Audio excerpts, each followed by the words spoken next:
ఇప్పుడు BTech degree అయిపోయింది కదా, మీ వాడు ఏం చేయాలనుకుంటారు, లేకపోతే మీ అమ్మాయి ఏం చేయాలనుకుంటుంది, ఇవే క్వశ్చన్లతో మన ఇంట్లో వాళ్ళని సాగుగొట్టేస్తారు. మనకు తెలియకుండానే మన ఇంట్లో వాళ్ళకి మనకు ఒక ప్రెషర్డ్ స్పేస్ అనేది వచ్చేస్తుంది.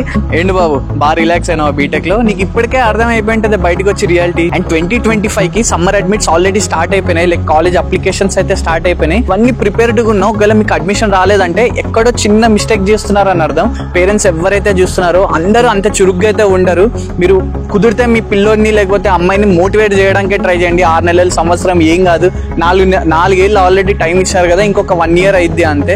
3rd year are 6th semester ఉన్న వాళ్ళ గురించి మాట్లాడుకుందాం. అరే మీరు లిటరలీ గోల్డెన్ ఫేజ్ లో ఉన్నారా ఇప్పుడు, చాలా మంచి టైం. మన ఛానల్లో నేను ఆల్మోస్ట్ చాలా హెల్ప్ఫుల్ ట్రిక్స్ అండ్ టిప్స్ అయితే చెప్పిన. ఇవన్నీ పర్సనలైజ్డ్ టిప్స్. అండ్ ఇంకొకటి ఏంటంటే మీకు ఇవే టిప్స్ చెప్పాలంటే 15 నిమిషాలు స్లాట్ బుక్ చేసుకొని డబ్బులు పే చేసి పోతే కూడా ఇవే చెప్తారు. మనలో చాలా మంది స్టూడెంట్స్ మిడిల్ క్లాస్ ఫ్యామిలీలో ఉన్న, బిలో మిడిల్ క్లాస్ ఫ్యామిలీలో ఉన్న, మనకు వినపడేది లేకపోతే మన పేరెంట్స్ కి బాగా వినిపించే ఒకే ఒక కామన్ క్వశ్చన్, ఇప్పుడు ఇంకా చదువుకుంటున్నాడు కదా బీటెక్ డిగ్రీయో ఏం చేస్తాడు, లేకపోతే ఇప్పుడు బీటెక్ డిగ్రీ అయిపోయింది కదా మీ వాడు ఏం చేయాలనుకుంటాడు, లేకపోతే మీ అమ్మాయి ఏం చేయాలనుకుంటుంది. ఏం చేస్తున్నావు ఇవే క్వశ్చన్లతో మన ఇంట్లో వాళ్ళని సాగుగొట్టేస్తారు. ఒక్కవేళ పొరపాటున కానీ మన ఇంట్లో వాళ్ళు లేదండి ఇప్పుడు అబ్రాడ్ ట్రై చేస్తున్నాడు, సో ఇప్పుడు బీటెక్ అయిపోయింది కదా అక్కడ చేస్తాడట అంటే, ఎందుకండి అబ్రాడ్, అక్కడ పోయి లాంగ్వేజ్తో సెట్ అవుతాడో లేదో తెలియదు, పీపుల్తో సెట్ అవుతాడో తెలీదు, చదువుకుంటాడో లేదో తెలీదు, ఆపర్చునిటీలు వస్తాయో లేదో తెలీదు, కష్టపడతాడో లేదో తెలీదు. ఇవన్నీ క్వశ్చన్లతో మన పేరెంట్స్కి వాళ్ళకి తెలియకుండానే సబ్ కాన్షియస్లీ ఏదో ఇంజెక్ట్ చేసేస్తారు. సరే మనకు అడ్మిట్ రాలేదు, ఏదో ఒక చోట పోయి ఉద్యోగం చేసుకుంటారా 30,000కి బేసిక్ శాలరీతో అంటే, అంత పెట్టి చదివించినారు కదా ఇప్పుడు ఏం చేస్తున్నాడు 30,000కి పని చేస్తున్నారా. ఈ మాటలతో విని విని విని విసుగెత్తిపోయి మనకు తెలియకుండానే మన ఇంట్లో వాళ్ళకి మనకు ఒక ప్రెషర్డ్ స్పేస్ అనేది వచ్చేస్తుంది. అండ్ మీరు కనుక అవన్నీ పట్టించుకున్నారంటే ట్రస్ట్ మీ ఎప్పుడు మనం ముందు పోలేం.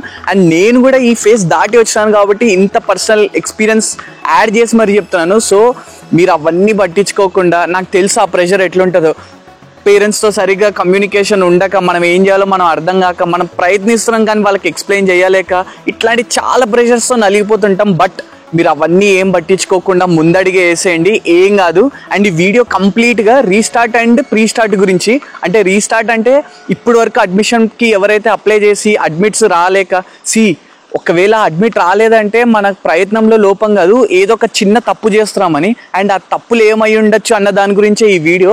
అండ్ ఎవరైనా బీటెక్ లేకపోతే బీటెక్ అయిపోయింది లేకపోతే డిగ్రీ అయిపోయింది ఇప్పుడు జర్మనీకి ప్రాసెస్ స్టార్ట్ చేయాలనుకుంటున్నారో వాళ్ళ గురించి, లైక్ ఏం డాక్యుమెంట్స్ కావాలి, ఏం కలెక్ట్ చేస్తే బెటర్, ఎట్లా ఉంటే బెటర్, లేకపోతే ఆల్రెడీ అప్లై చేసిన వాళ్ళు ఏం తప్పులు చేసినారు, ఆ తప్పుల నుంచి మనం ఏం నేర్చుకోవచ్చు అన్న వాళ్ళకి ప్రీ స్టార్ట్ గురించి. హాయ్ హలో నమస్తే, వెల్కమ్ టు మనీ వ్లాగ్స్. మీతో మాట్లాడుతుంది మనీ. జర్మనీకి వచ్చి గొప్పగా ఫీల్ అవుతున్నా మన చింటూ, అదే కెమెరామెన్ చింటూ.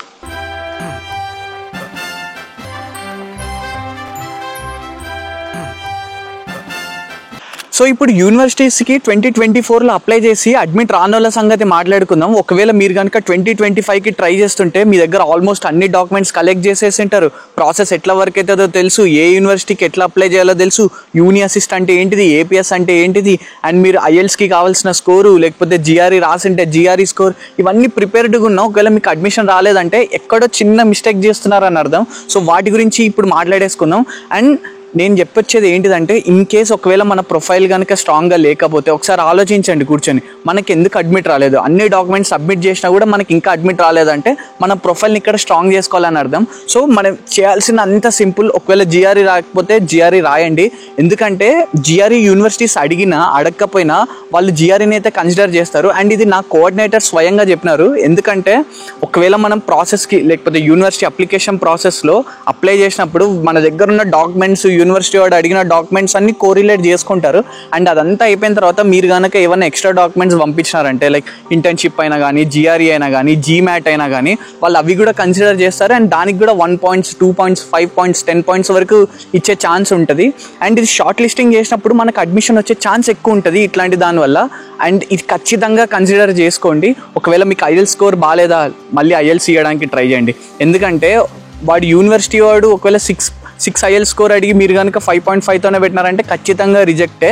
అండ్ సేఫ్ సైడ్లో ఉండడానికి IELTS 6.5 మినిమం టార్గెట్ పెట్టుకోండి. ఎందుకంటే 6.5 ఉంటే ఆల్మోస్ట్ 90% ఆఫ్ ద యూనివర్సిటీస్కి మీరు ఆల్మోస్ట్ ఎలిజిబుల్ అయిపోయినట్టే. ఒకవేళ 7కి అయితే ఏం చేయండి, 7 రాకపోతే 6.5 మాత్రం స్టాండర్డ్గా పెట్టేసుకోండి.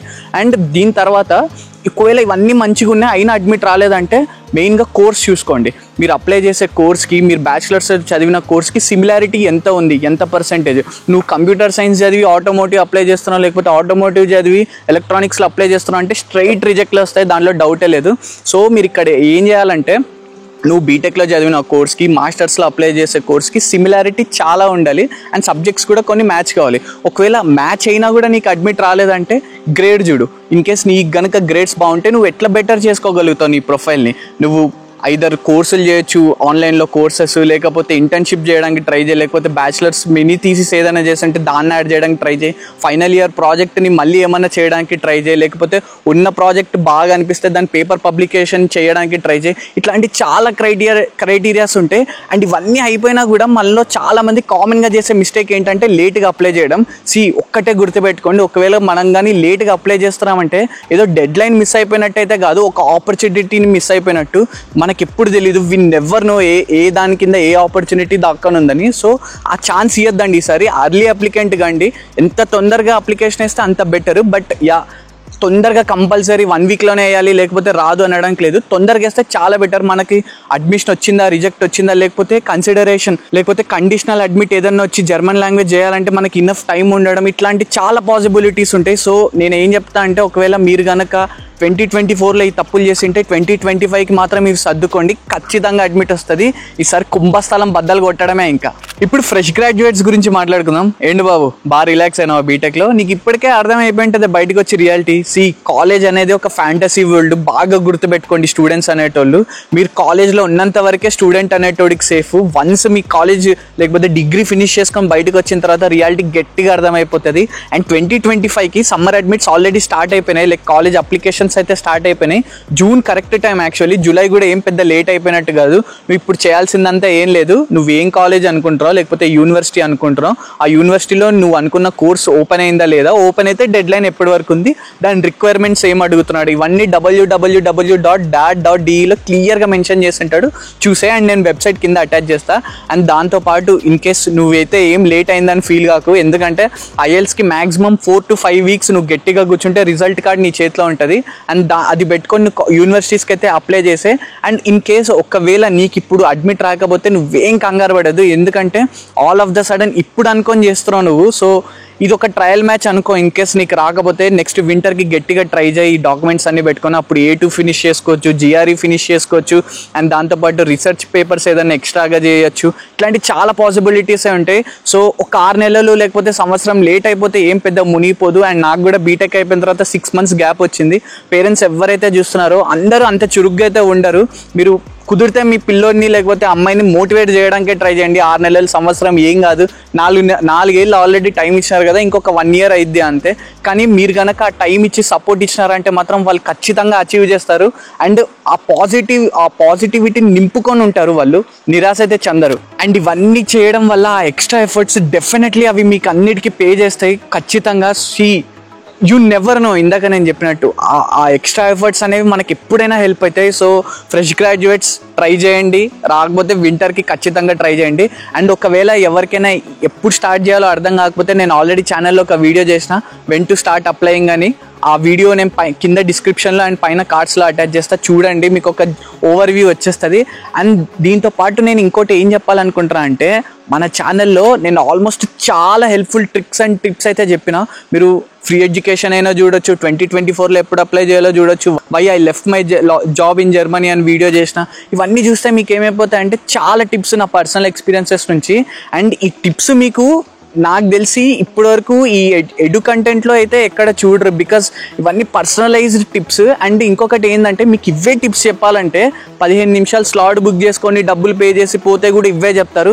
ఛానల్లో చాలా మంచి కంటెంట్ ఉంది. సో ఒకసారి ఎవరైనా చూడకపోతే మొత్తం ఒకసారి తిప్పండి, మీకు క్లియర్ ఐడియా వచ్చేస్తుంది ప్రాసెస్ మీద, లేకపోతే మనకి ఎట్లాంటి బ్యాక్గ్రౌండ్ ఉండాలి, మనం ఎడ్యుకేషన్ ప్రొఫైల్ని ఇంకా ఎంత బెటర్ చేసుకోవచ్చు, ఇట్లాంటి దాని మీద నేను ఆల్రెడీ చాలా మాట్లాడేసిన, మిస్ కావద్దు. ఇప్పుడు BTech 3rd year or 6th semester ఉన్న వాళ్ళ గురించి మాట్లాడుకుందాం. అరే మీరు లిటరల్లీ గోల్డెన్ ఫేజ్లో ఉన్నారా ఇప్పుడు, చాలా మంచి టైం. అఫ్ కోర్స్ నేను కాదనను, bikes, friends, parties, trips and దీంతోపాటు జస్ట్ కెరీర్ కోసం కొన్ని స్టెప్స్ అయితే సైడ్ పెట్టుకోండి. ఇవన్నిటికి ఎట్లా ప్రియారిటీ ఇచ్చుకున్నారో దీన్ని కూడా అట్లే ప్రియారిటీ ఇచ్చుకోండి. నేను ఆల్రెడీ ఒక వీడియో చేసిన వెన్ టు స్టార్ట్ అప్లయింగ్ అని, ఆ వీడియో చూడండి, నేను పైన కార్డ్స్లో అటాచ్ చేస్తాను. లైక్ ఆ వీడియో చూస్తే ఏ టైం ఫ్రేమ్లో ఏ ఎగ్జామ్ రాస్తే మనకు బెటర్ ఉంటుంది, థర్డ్ ఇయర్లో లేకపోతే 7th సెమిస్టర్లో, 5th సెమిస్టర్లో, 6th సెమిస్టర్లో ఉంటే ఆ వీడియోతో మీకు మంచి ఐడియా వస్తుంది. నా మాట ఏంటండి, ఒక్క ఎక్స్ట్రా స్టెప్ ఇవన్నీ చేయడం వల్ల మీరు ఏమైపోతుంది అంటే ప్రిపేర్డ్గా ఉంటారు. లైక్ మీరు ఆ ఫేజ్కి వచ్చేసరికి మీకు అర్థం అయిపోయి ఉంటుంది ఎప్పుడు అప్లై చేసుకోవచ్చు, ఎంత తొందరగా అప్లై చేయొచ్చు. అండ్ మీరు కనుక ఫస్ట్ నుంచి వీడియో చూసింటే